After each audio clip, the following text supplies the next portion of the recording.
Welcome to Hood Champion Boxing and Sports. In boxing, you find a way to win or you find a way to lose. When you look at Claressa Shields, you look at Laila Ali, you tend to wonder, when is this going to end? You almost wonder if the drama's even started yet.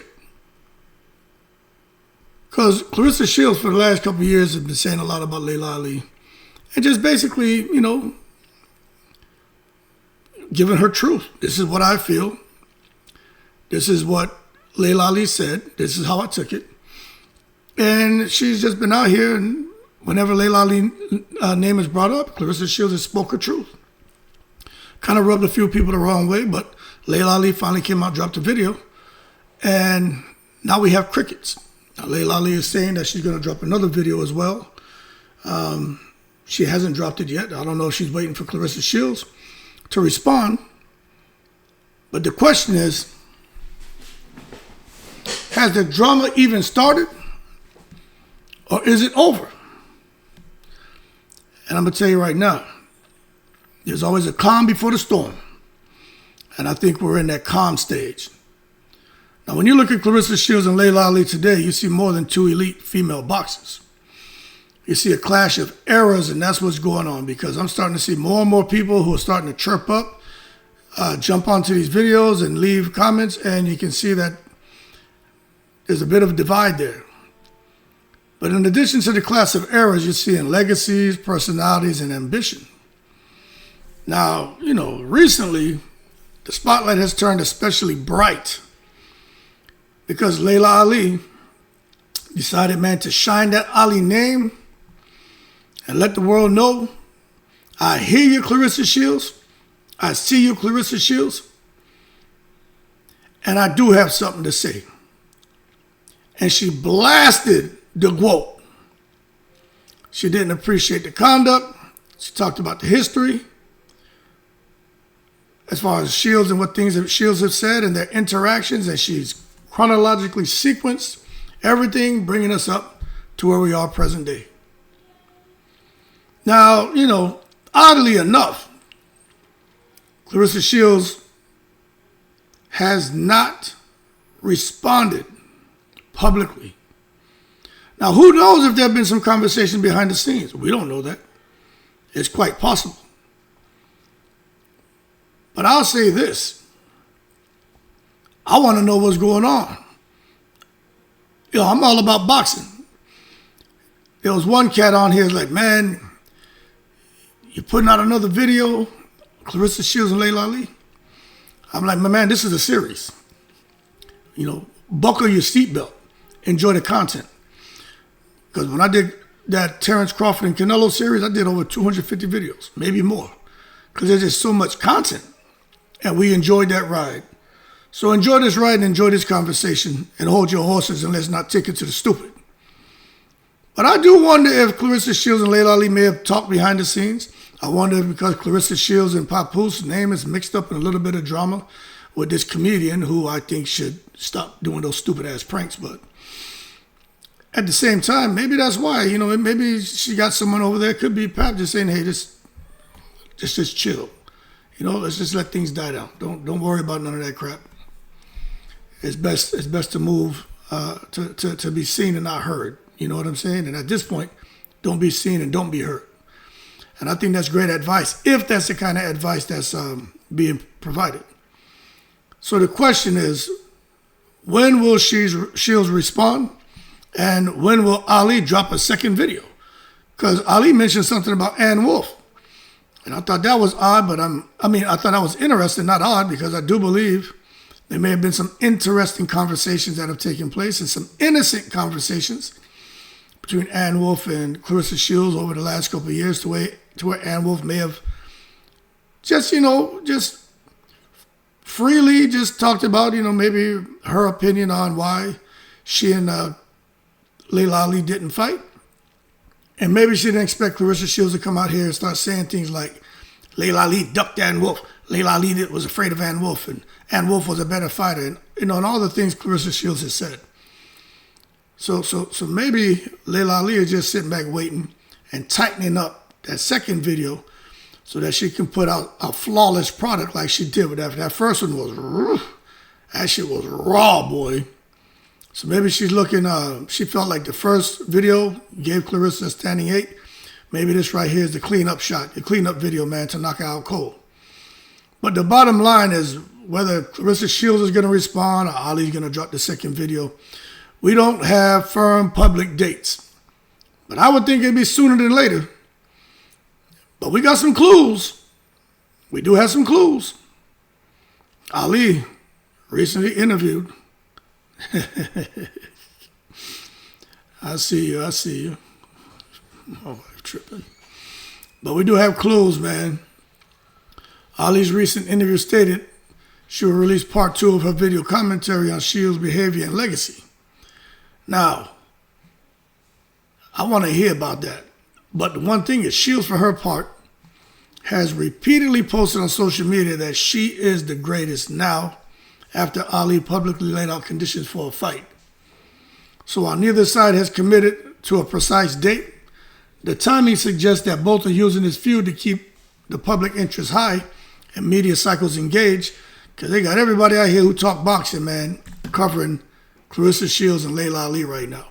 So what we're seeing between these two women is more than simple rivalry. It resembles a multi-layered media chess match. On one hand, it's two fighters trading barbs and postures. Shields calling out Ali, challenging her legacy. Ali responding by accusing Shields of using her name for clout and demanding high financial terms to fight, which is what you're supposed to do, try to get that Wu-Tang cream. Now, on the other hand, is what you might call publicity engine. Each side releasing videos, statements, conditions, and going and doing interviews, and just trying to keep the public engaged. Now, I'm going to tell you this thing about a price point for Claressa Shields and Ali.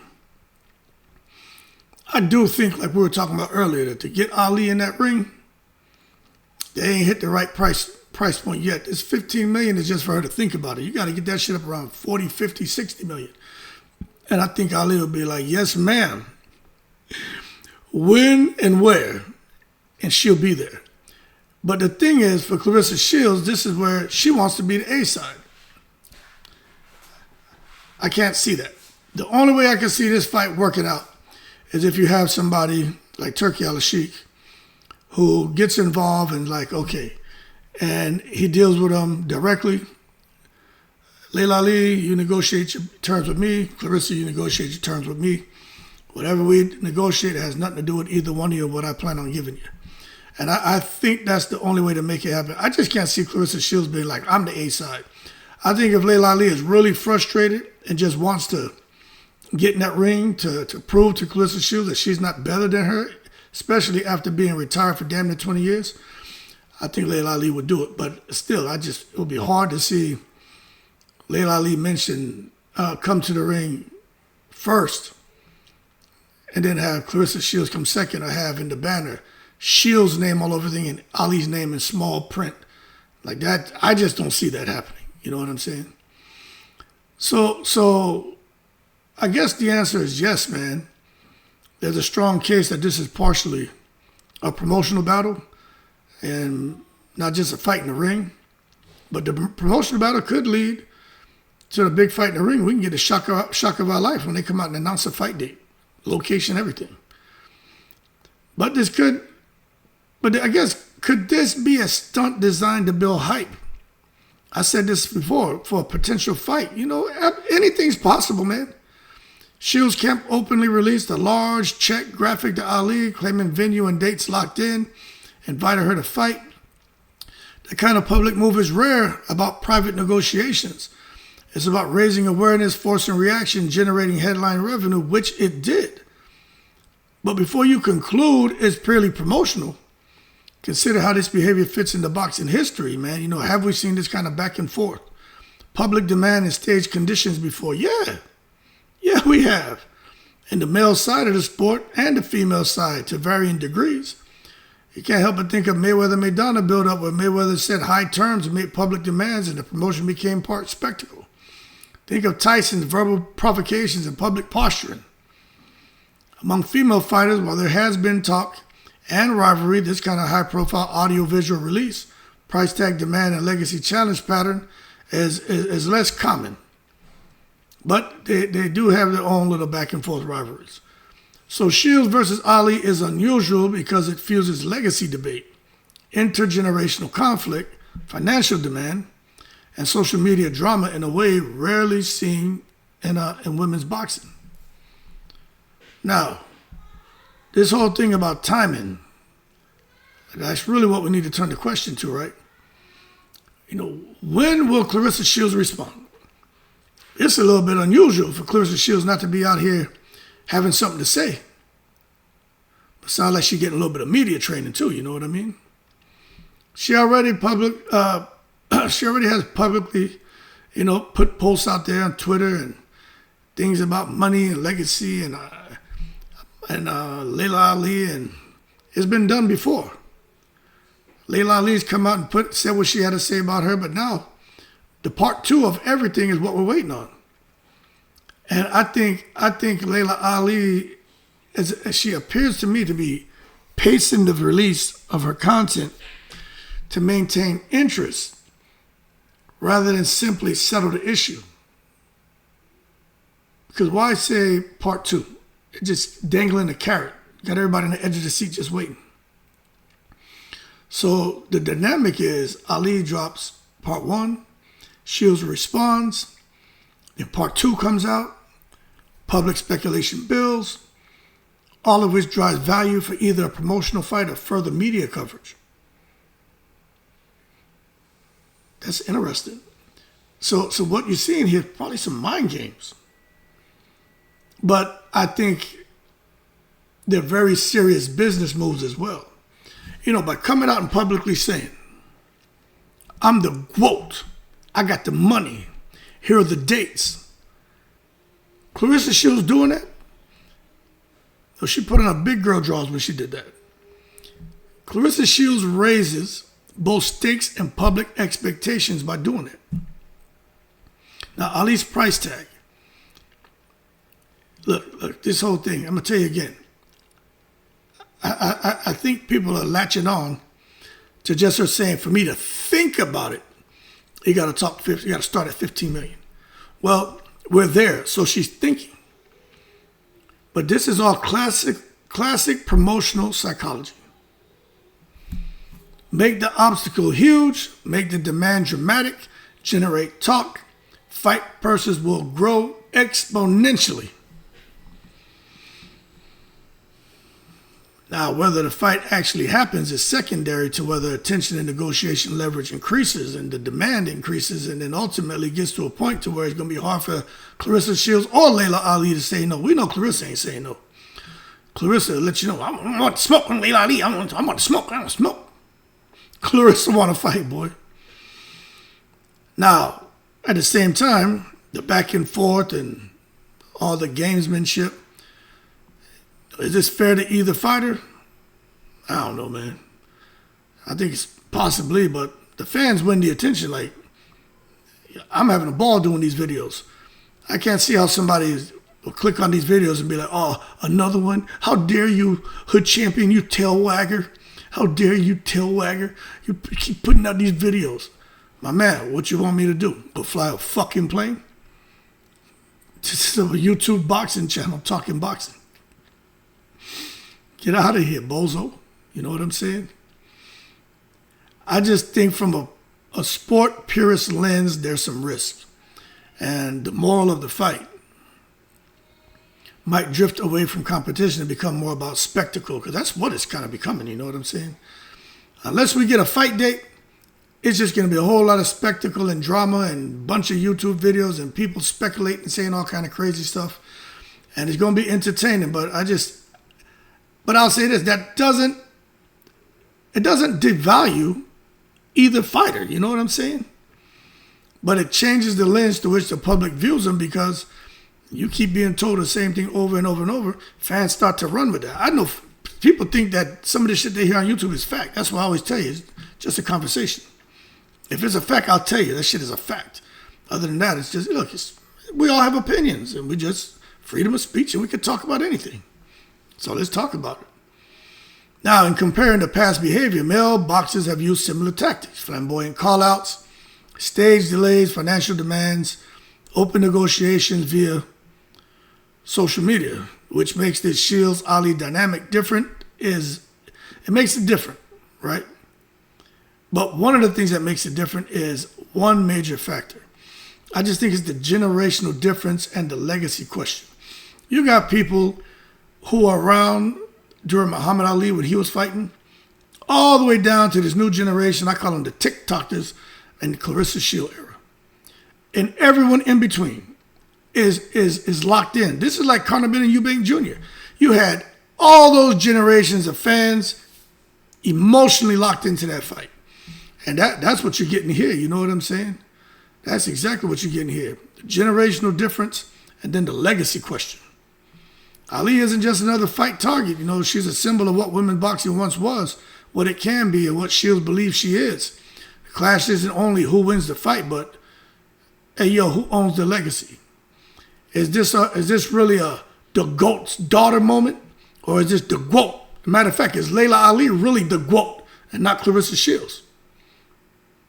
And that shit elevates tension beyond talk. It becomes identity. Who's the real GWOAT? The greatest woman of all time? Sound to me like it should be the greatest of all time, Muhammad Ali's daughter. But you know, she ain't the kind of person to want to take on a title like that. But Claressa Shields did. Speaking of Shields, you know, let's not overlook the perception shift. Shields' aggressive, outspoken style has drawn criticism, and that's the one thing everybody talk about. They hit you with, yeah, she's great, but she's a brilliant fighter, however. Shields is undisputed, albeit. You know, she was multiple weight division champion. The story is, you see everybody will say something and transition to talk about the attitude and the negative.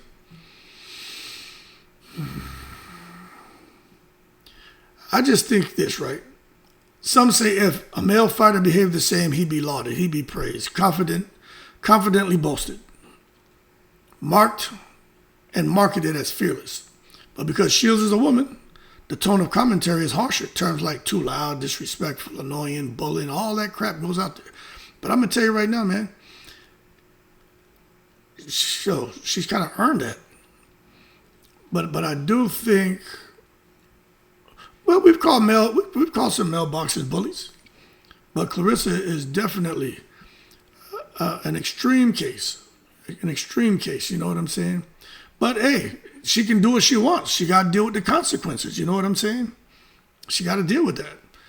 We all had to deal with that. When we come out here and want to be combative and confrontational and be outspoken, that's going to get a lot of attention. A lot of time it's not attention that you're pursuing, but you're going to get attention.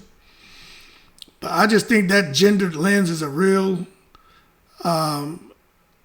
is a reality, and I think it can impact the narrative. So part of Shields' public backlash may indeed be unfair in the sense that her sex influences how people judge her tone.